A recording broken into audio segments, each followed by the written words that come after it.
I know you saying throw that damn baby. Not the damn baby. Molly and Torian? And is Nathan about to run again? What's good, y'all? It's your good sis Erica Vane back again with another Insecure video. And in this video, I am breaking down episode 6 from season 5, the fifth and final season, Tired. Okay? So let's go ahead and get into it. I want to start this video off talking about the fantasy sequence in this episode because while we don't get to see the moments of Issa talking in the mirror and having her little mirror moments, which are actually chef's kiss for the entire series and such great staples throughout the series, this is actually manifested by way of random fantasy sequence that she has as she's moving about in the world. And I thought that this was the perfect way to next level her little mirror moments.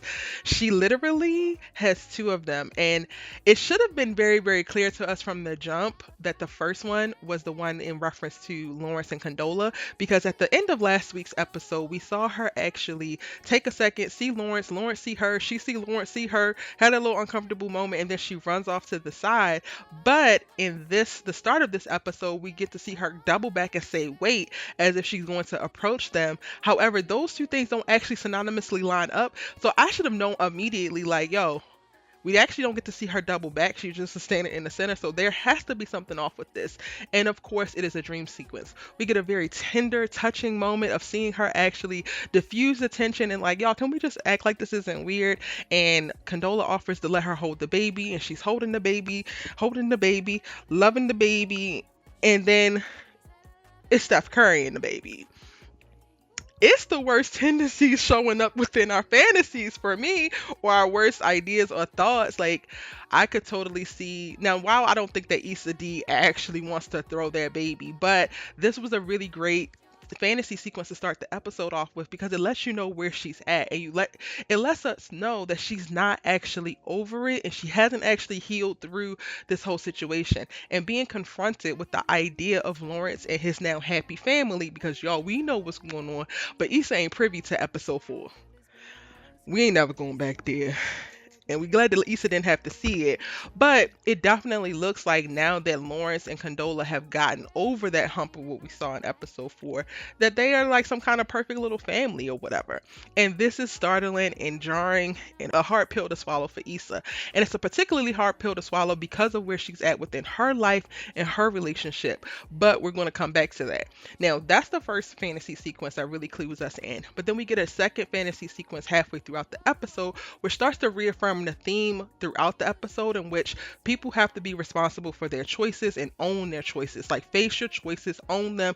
It is what it is. And this is a theme that keeps reverberating throughout the different things in the episode, but it's particularly reaffirmed within the second fantasy sequence when Issa's picking up some takeout and Condola shows up.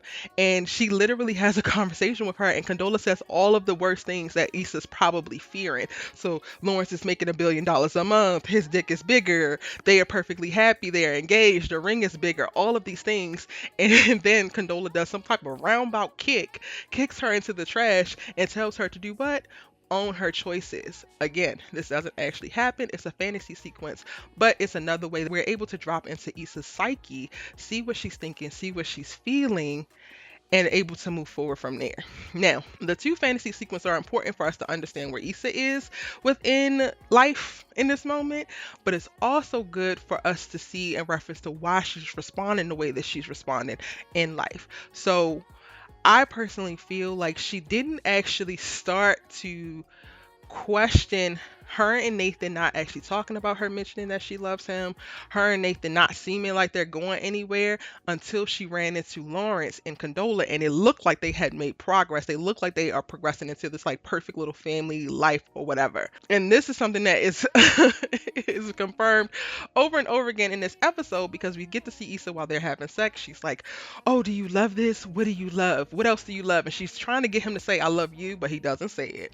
And then when towards the end of the episode, when they're discussing, their day, and Issa's already struggling with Prince Sean and what he's doing in reference to the reputation of her business, which we're also going to talk about in this video. And he mentions not necessarily what happens to him at the barbershop, but that him and LA might not be jiving and he might need to move on. This comes up again, and Issa doesn't actually say it, but she definitely feels it. And you can tell that it's the subtext of what she's saying, because she tells him that she feels like she has made the decision to commit to this relationship, this thing that they're doing, and he hasn't, because he's so willing to just walk away from the whole entire thing. And I feel like she's only saying that because she hasn't seen additional steps from him in reference to confirming that there's a future, confirming that he wants to stay with her, and reaffirming all of the things that she feels. But I think Nathan was very valid in pointing out how inconsistent Issa is, and he literally runs down the list of the events of how things have changed and gone from hot to cold with her, back to hot to cold within a very, well, I guess it's not a short amount of time, because we have expanded and saw this happen over a year. But to see her go in waves, I can see how Nathan is very cautious to move forward and to communicate everything that he's actually feeling, because Issa has been very, very inconsistent. And even in this episode, in these moments in which she's talking with him, a lot of what she's saying is honestly a knee-jerk reaction to her seeing her ex and thinking that he's moved on and happy. I mean, I said it, y'all was thinking it. Going back to Issa's business. So Crenshaw has been bashing her ever since the whole issue went down with them and the museum and the partner, and he felt like she didn't actually back him, and he decided to make the decision anyway, but it goes off without a hitch. It's absolutely amazing, and he keeps calling her a sellout. This has now gotten to other people throughout the community, so she's having a hard time recruiting other indie artists to be able to be a part of her programming because he's out here bashing her. Because of this, Issa goes to see him, and okay, so I feel like it's just me looking at Kofi like, Kofi, you need to pipe down a bit. But he wasn't wrong in what he said, in that he was honest that he really just was mad and he went off and he said what he had to say. But Issa never actually apologized for the initial transgression that she had with him, which was very, very true. She didn't actually, she decided to take things up a notch versus just coming to him like, yo, I apologize, I was wrong, which that can definitely go a long way with anybody. And in this moment, he tells her that she needs to own her choices. Like, she made the decision to compromise his art, compromise his show, and go with whatever the brand wanted to be able to keep the check, because she thought that that was what was going to keep her paid and keep him paid in that moment. And he literally just told her, you need to own your decisions. You made a decision to compromise the integrity of my art for this check, so you need to sit with that. And that is what happens early on, and again continues to reverberate throughout the episode in reference to a lot of Issa's decisions.